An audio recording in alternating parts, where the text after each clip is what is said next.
Jumpa lagi dengan Bung Yes di Rai Soccer TV. Selamat bagi PSSI yang sudah menyelesaikan kongres biasa dengan agenda tunggal, memilih komite pemilihan dan komite banding pemilihan.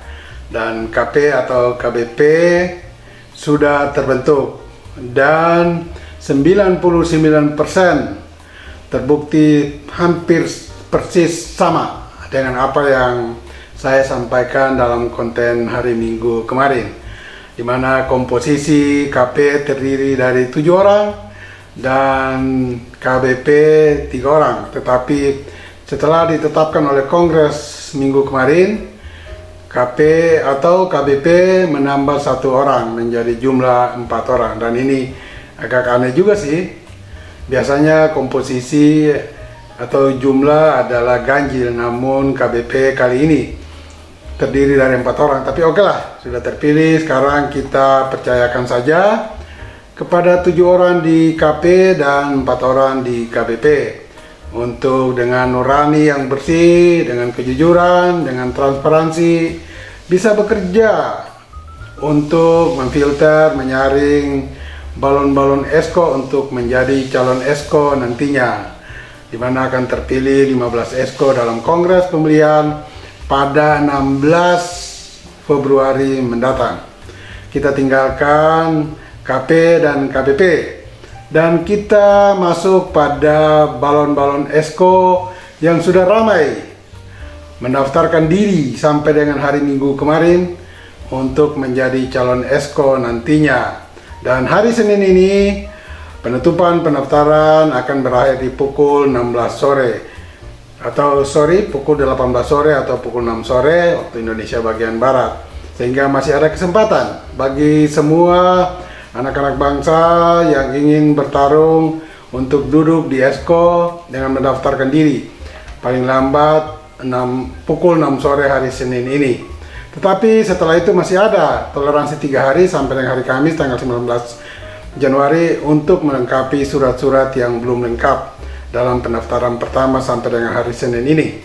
Nah, kita lihat sudah beberapa nama yang sebelum ini kita perkirakan akan maju sebagai calon esko atau lebih tepatnya menjadi ketua umum PSSI. PSSI 1 adalah Lanyala Mataliti sudah mendaftar, kemudian juga Fahri Francis, kemudian juga hari ini kemungkinan Sarman El Hakim, kemudian juga yang kemarin agak sedikit heboh karena digiring, dikawal oleh puluhan voter sesuai dengan pernyataannya bahwa Erick Thohir yang mendaftar pada hari Minggu siang kemarin didampingi oleh puluhan voters, bahkan sampai jumlah 60 voters. Ya walau alam lah, benar atau tidak kita lihat saja nanti pertarungannya di dalam kongres tanggal 16 Februari. Semoga itu benar dan Erick terpilih nantinya. Namun yang mau saya angkat di sini nantinya adalah syarat-syarat balon esko ini untuk menjadi calon esko nantinya. Apakah dari nama-nama balon esko yang sudah mendaftar ini memang mereka memenuhi syarat-syarat yang ditentukan oleh PSSI atau tepatnya arahan dan perintah statuta.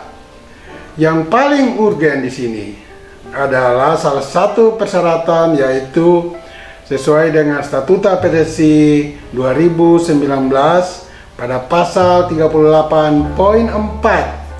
Di sana menyatakan dalam komposisi esko harus orang yang sudah terlibat aktif di sepak bola dalam koridor PSSI sekurang-kurangnya 5 tahun. Nah, ini poin yang paling urgen.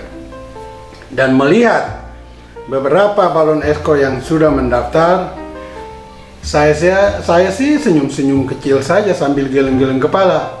Apakah mereka balon esko ini tidak mengetahui regulasi tersebut, atau memang tahu tetapi sengaja mencoba-coba dan ya siapa tahu lolos?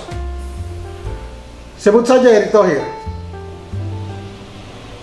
salah satu dari kandidat calon ketua umum PSSI yang katanya didukung oleh Presiden Joko Widodo. Erick ini dia sangat populer tentu di negara ini dan juga di olahraga. Tetapi untuk syarat 5 tahun aktif di sepak bola dalam koridor PSSI, Erick belum memenuhinya.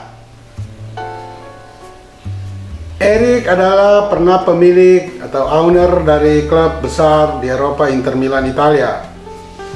Namun untuk kepemilikan klub Inter Milan tidak masuk dalam persyaratan 5 tahun dalam konteks pemilihan ESCO. Dan konotasi 5 tahun dalam pasal 38 butir 4 itu adalah mereka yang terlibat aktif atau pelaku-pelaku sepak bola. Nah, siapa pelaku-pelaku sepak bola? Pelaku-pelaku sepak bola adalah pengurus, pemain, pelatih, dan wasit. Itu yang disebut pelaku-pelaku sepak bola dalam konteks konotasi 5 tahun terlibat dalam koridor sepak bola PSSI. Apakah Erick pernah? No. Erick tidak pernah terlibat dalam koridor sepak bola di bawah PSSI. Dia sangat terkenal di basket, itu benar. Saya pernah memberikan 2 jempol ini bagi Erick.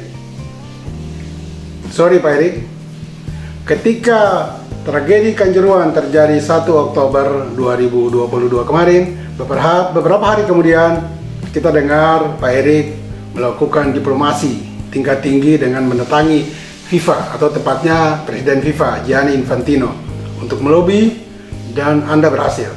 Luar biasa. Dan hari itu dalam konten Rai Soccer TV pun saya mengangkat atau menyinggung soal itu, dan saya memberikan apresiasi yang tinggi buat Pak Erick saat itu. Anda hebat. Karena dengan diplomasi yang Anda bangun di bawah arahan Presiden, Indonesia lolos dari ancaman pembekuan dan juga pembatalan menjadi tuan rumah Piala Dunia U20.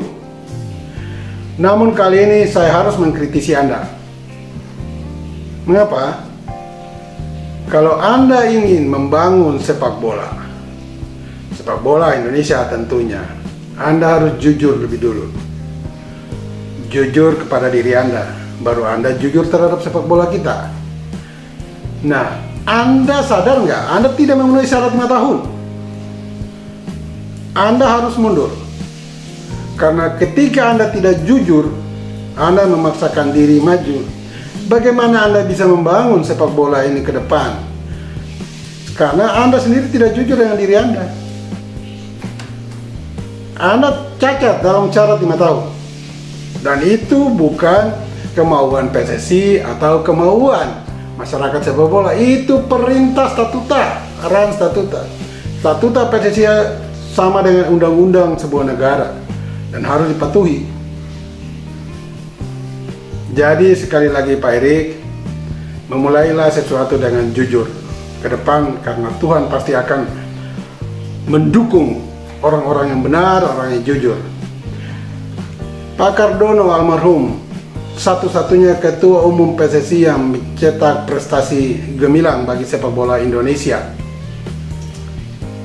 Dari sekian kepengurusan yang atau sekian tokoh ketua PSSI yang pernah memimpin PSSI.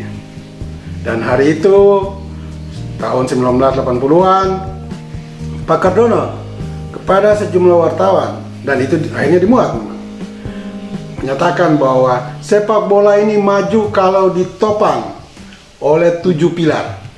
Dan salah satu pilar adalah wartawan dan media. Nah, ini adalah korelasinya dengan syarat 5 tahun ini. Media atau wartawan, khususnya teman-teman wartawan yang pernah aktif di federasi, meliput juga meliput pertandingan kompetisi nasional, adalah orang-orang yang pernah mandi lumpur, hujan, panas terik, kena sengat matahari, mereka duduk menonton sebuah pertandingan sampai selesai, walaupun diterpa sengat matahari dan dihantam hujan deras. Tetapi untuk mereka ini tidak dianggap sebagai pelaku sepak bola dan tidak dianggap sebagai pelaku sepak bola untuk memenuhi 5 tahun. Bayangkan itu, bayangkan. Kalau Pak Erik disebut-sebut, wah punya sebuah klub di Jawa Barat, pernah komisaris, itu bukan, tidak termasuk. Anda bukan pelaku. Wartawan yang pelaku saja tidak dianggap. Mengapa saya sebut itu? Tahun 2016 dalam pemilihan Ketua Umum PSSI, ada salah satu rekan wartawan, dan memang dia puluhan tahun sudah liput bola, berdarah-darah di lapangan. Saudara Yosef Erwiantoro dari Suara Merdeka Semarang. Dia maju mencalonkan diri sebagai anggota ESKO dengan pengalaman 5 tahun sebagai wartawan meliput sepak bola. Digugurkan Pak Erik, digugurkan. Kalau sekarang Anda disebut-sebut memiliki sebuah klub di Jawa Barat sebagai komisaris, itu nonsen. Mungkin benar Anda di situ, tapi untuk syarat 5 tahun itu tidak dipakai. Sorry. Dan saya imbau kepada KP dan KPP, Anda pun harus jujur dalam menilai ini. Hal yang sama terjadi pada wakil ketua, yang mungkin benar atau tidak disebut-sebut Menpora Zainuddin Amali pun akan mendaftar sebagai wakil ketua PSSI. Sepertinya hari Senin ini beliau akan mendaftar. Kalau benar, sekali lagi, kalau benar Pak Zainuddin Amali yang terhormat, Anda mendaftar, Anda pun tidak layak memenuhi syarat 5 tahun. Anda belum pernah terlibat aktif. Anda boleh Menpora, ya mungkin dianggap itu masuk dalam pelaku sepak bola, tapi belum 5 tahun, sorry Pak Amali, belum 5 tahun. Anda mulai naik sebagai Menpora 2019 Oktober, baru 3-4 tahun, belum 5 tahun Pak, sorry. Jadi Anda pun sebaiknya kalau belum mendaftar ya nggak usah lah. Kalau sudah mendaftar Anda tarik lagi. Yang kedua Pak Amali, kalau memang Anda maju, Anda akan membuat konflik of interest. Anda Menpora yang membawai seluruh cabur olahraga. Bagaimana Anda juga wakil ketua?